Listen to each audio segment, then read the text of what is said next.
You don't really know someone until money is involved.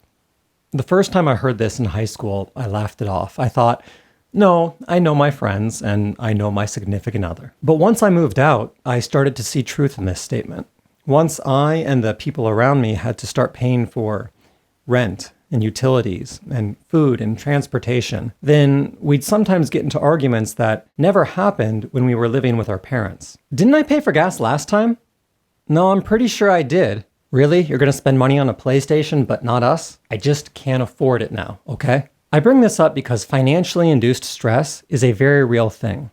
And there are a lot of people who love Japan that end up experiencing that stress for the first time in Japan. Of the thousands of people who move to Japan each year, many come straight from university via programs like JET and Interac. They experience their first real job and oftentimes, therefore, their first real financial responsibility and all the difficulties that come with that in Japan. That can create a perfect storm. So in today's video, the next episode of the Japan Trap miniseries, I'd like to talk about that storm, how a bright-eyed, fresh out of university otaku can sabotage their future in Japan by ignoring or staying willfully ignorant of the current state of the Japanese economy and failing to create a financial roadmap. Because one's decision to either stay in Japan or go home will largely be determined by whether or not that person is satisfied with their life here.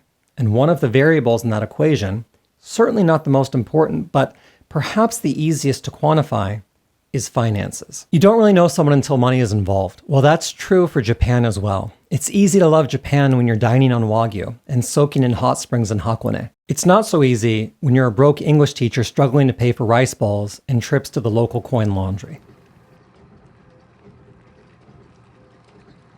The first thing I want to talk about is how much you can expect to make and what exactly you can buy with the salary of an entry-level English teaching job in Japan in 2025. The JET program, the gold standard for this kind of work, pays the equivalent of approximately $27,000 a year. But after taxes and pension and health insurance are taken out, each month you'll be left with approximately $1,850. On a program like Interac, this will be closer to $1,500. Needless to say, while you can live in Japan, especially rural Japan, on these salaries, you won't have a tremendous amount of wiggle room. One of the reasons for this is the exchange rate. As of right now, May 2025, the yen is hovering at around 145 yen to $1 US, which is a 30-year low. Some people may hear this and say, right, but the cost of living in Japan is low. So even if I'm only making $1,800 a month, that amount of money goes a lot further in Japan than it would in a place like the United States. And while there is truth to this statement, it's not the full story, because you won't always be buying domestic products. When I moved to Japan on the JET program in 2009, the yen was actually a little bit stronger than the dollar.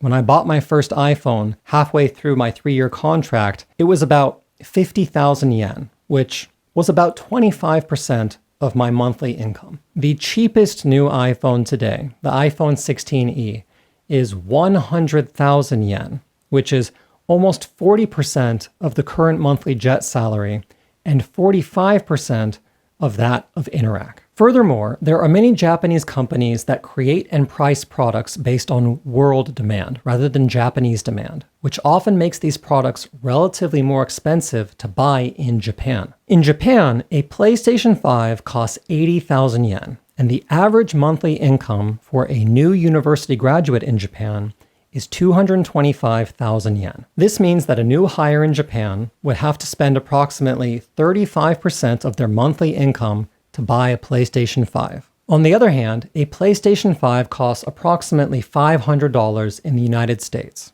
where if you're lucky enough to get a job straight out of university, the average monthly income is approximately $5,500. So in the United States, the same Japanese product is relatively cheaper. It's just under 10% of the monthly income. Now, you could make the argument that the job market in the US is so bad right now, and it has been so bad for several years, that it's not a fair comparison. But on a minimum wage job in the United States, not a job aimed at new university graduates, a PlayStation 5 is about 40% of monthly income, real close to that 35% that we saw in Japan. This is what you need to be aware of, that buying some Japanese products like a PlayStation 5 on a Jet or Interac salary is much more like buying them on a minimum wage salary as opposed to an entry-level new graduate salary in the United States. Now, it's true that other everyday expenses in Japan, such as eggs, are relatively cheaper, so it evens out a little bit.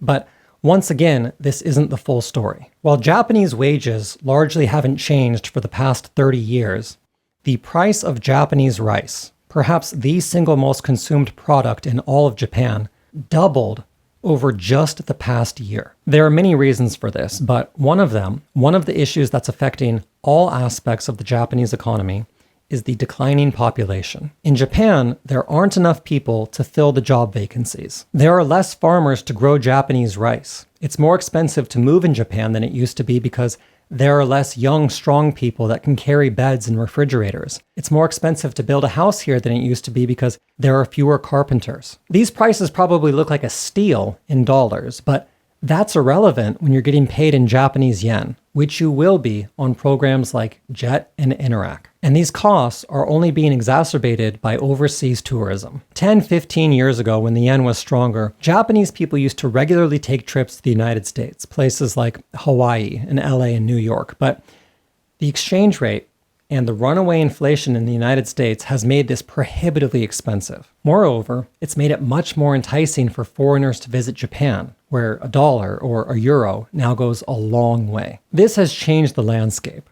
Many of the medium to high-end restaurants in places like Tokyo, Osaka, etc. that used to be full of Japanese salarymen at noon are now filled with almost exclusively foreign tourists. There's enough demand from foreign tourists for restaurants to raise their prices.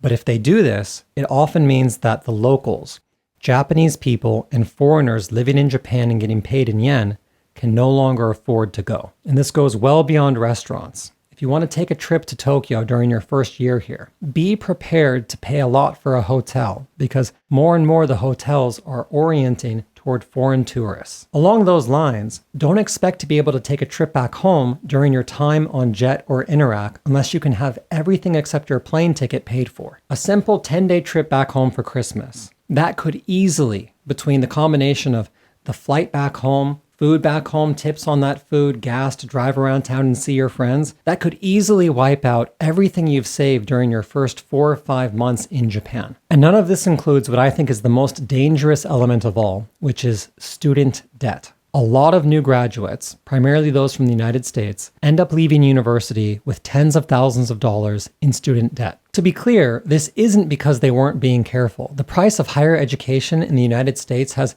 exploded over the past few decades, and you can't come to Japan on Jet or Interac without a college degree. So it's not fair to blame the young people who are just trying to follow the rules that the older generations created. That being said, if you are one of those young people, you need to be aware that trying to pay off US debt in Japanese yen will not be easy. The moment you step foot in Japan and start getting paid in Japanese yen, your debt essentially goes up by 50%. That's just the exchange rate. It doesn't take into account international transfer fees, which can also be substantial. Now, I'm not trying to fearmonger. I'm not saying any of this because I don't want you to come to Japan. In fact, I want the opposite.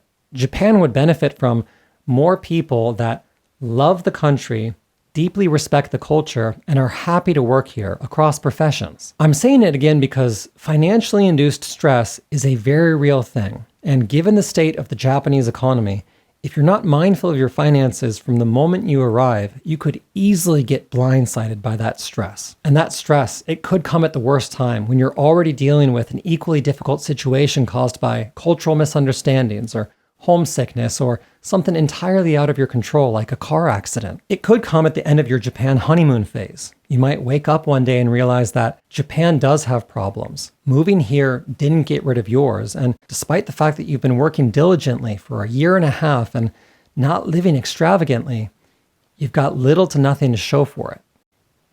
That is the perfect storm. That's the difference between, I love it here, I can't wait to find more work after Jet, and I'm going home. So now I'd like to try and move on to some practical advice, because if you are mindful of your money and take a little bit of time early on to draw up a simple plan, then you can have a wonderful, rewarding life in Japan that will springboard you into your next endeavor here. Disclaimer, everything that I'm about to say is not financial advice. All right? So points 1 and 2 are quite basic, but they are also things that I was never explicitly taught, and probably the most important points on this list. So at the risk of alienating the financially literate, here we go. 1, the first thing you need to do when you start working, whether that's in Japan, the United States, wherever it might be, is save up a 3 to 6 month emergency expenses fund. This isn't you need to save up your monthly income 3 to 6 times over, but just 3 to 6 times what you spend each month on the essentials, the combination of rent, food, utilities, transportation, phone bill, etc. It's essential to do this so that if something unexpected happens, which it will, you won't have to go into debt. 2, you just got paid. What's the first thing that you do? Buy a Switch game, get some tonkotsu ramen. Unfortunately, no. The first thing that you do each month is transfer 15% of that money into a savings account that you never get to touch. You need to allocate some of the money that you make each month to savings because if you don't, you'll never end up saving anything. You'll browse Amazon on your phone or walk through Uniqlo like I did and think to yourself, well, I can afford that because you will be able to.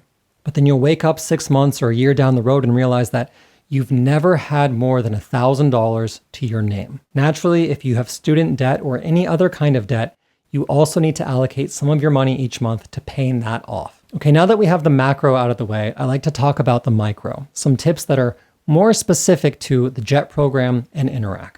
1, don't make the mistake of thinking your brand new life in Japan requires brand new Japanese things.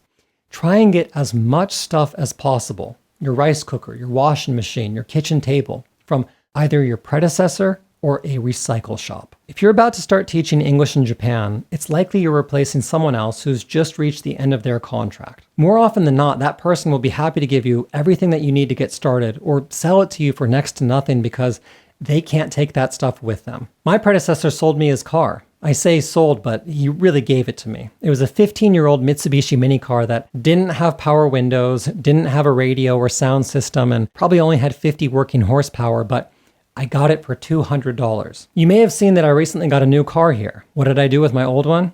I gave it to the local ALT.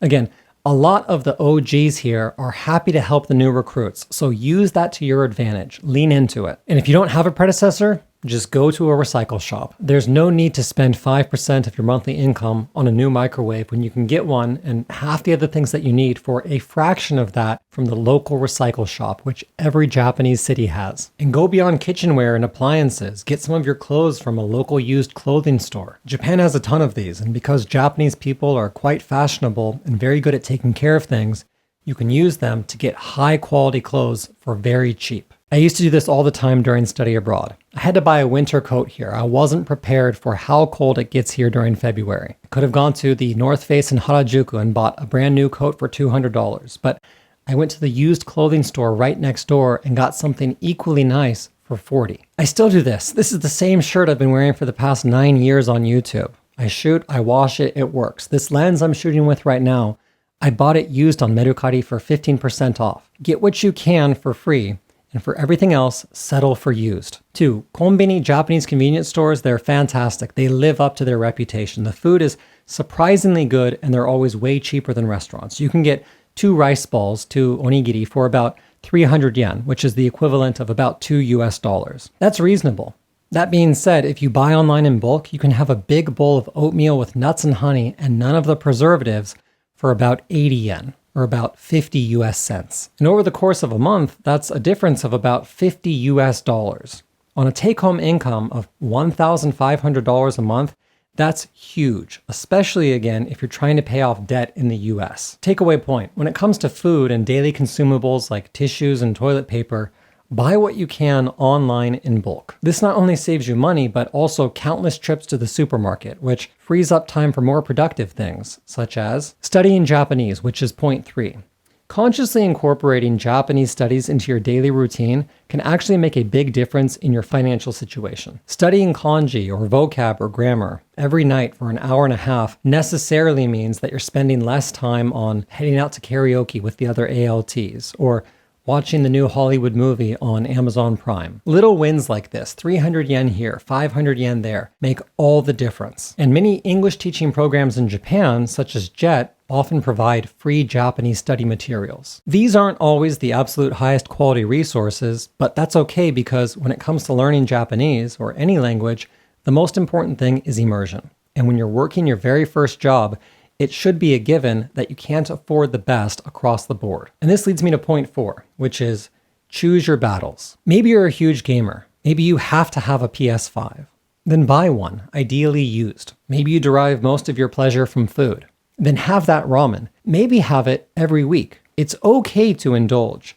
You just can't indulge in everything. When you make your first big purchase or commit to a series of smaller regular purchases, write a note to yourself that says, no, you promised it would just be this, and then pin it to your wall. You can afford to live a little, and you should, even on a small salary. But you can only do this if you're being strategic, if you're being selective about the other aspects of your lifestyle. Point 5 is international transfers. Before I came to Japan on the JET program, I went to a Bank of America in Seattle and converted my US dollar savings into Japanese yen. And then once I came here and set up my new bank account, I had my parents go to that same Bank of America and send it to me via a wire transfer. All in, the process took about 3 hours, and between the conversion, the outgoing transfer fee, the incoming transfer fee, it cost about $100. And during my time on JET, I and the other foreigners I knew semi-regularly sent money to and from our bank accounts back home. Sometimes this was paying off student debt. Sometimes it was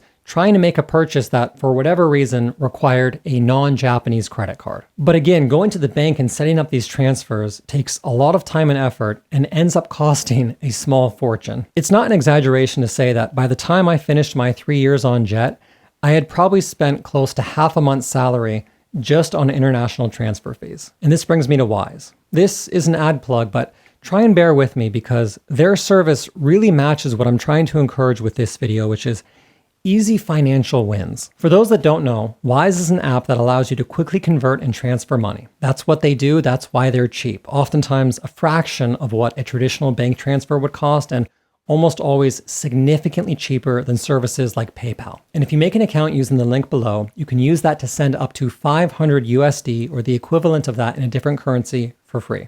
So if you're moving to Japan this August on the JET program or Interac, or you need to send some money overseas for whatever reason, you can use that to save big. Wise also now allows up to 150 million yen transfers. So if for whatever reason you need to send significantly more money, you can do so in a single consolidated transfer, as opposed to many smaller individual ones. And if you get one of these, a Wise debit card, you can use it to spend money directly from your Wise account. This is actually how I do all of my online shopping in Japan. And it's probably the easiest way for a foreigner who's just got here to get a card for online shopping. They have a whole section on their website showing how their fees compare to that of traditional bank transfers and again, services like PayPal, etc. So don't take my word for it. Check it out yourself, whether that's on their website or a third-party website. I imagine you'll find that Wise is almost always significantly cheaper than the competition. Thank you again to Wise for sponsoring this video. 2 more points that tie into each other. First, and this is a drum I've been beating for a while, but it is critical that you build up your skill set while teaching English in Japan such that when you reach the end of your contract, you can move into a better position. I recently finished this, Chris Broad's book, 10 Years in the Land of the Rising Sun, and I loved it. I thought it was fantastic. And I remember thinking to myself while reading it, this is the perfect example.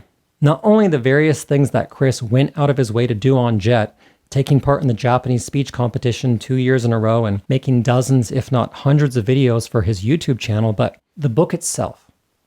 How easy would it have been for Chris, the creator of the most popular and respected YouTube channel in Japan, to just not write a book, to instead keep making videos for his incredibly successful YouTube channel. But even in that position, he pushed himself. In addition to creating those videos, he wrote a hysterical 300-page book. And this is the mindset that I think you need to try and be in when you come to Japan. Because when you come to Japan, you will feel like you're at the top of your game, like you finally made it here. And in that moment, you might let your guard down.